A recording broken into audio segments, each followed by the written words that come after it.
A day in my life bilang isang kupal na estudyante. Kakatapos ko nga palang maligo dyan at samahan niyo akong pumunta sa barangay Budlag, Calasiao, Pangasinan kasi piyesta doon. Yeah.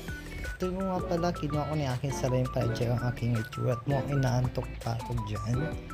Tapos syempre, ayan, pero sumamaya yung aking higaan, syempre saan ako natutulog.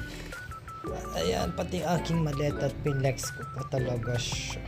Ayan, sa ulit yung aking gamit upang i-check yung aking pera kung may laman pa ba para may masahe pa ako pupunta at pauwi dito sa aming bahay.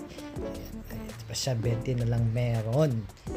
After nun, ayan, nag-exercise na ako yan at talagang inaantok pa ako. Gusto ko pang humiga. Ayan, humiga muna ako saglit. At pagkagising ko, nasa inuman na nga ako. Kasama ko na yung aking mga kaibigan. Ayan sila.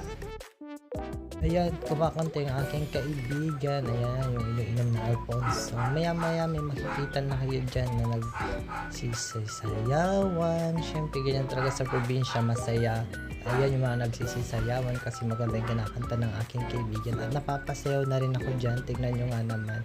Mukhang ang saya-sayo ko dyan kasi yung mga kasama ko nagsitayuan na. At mamapatayo na rin siguro ako dyan mamaya.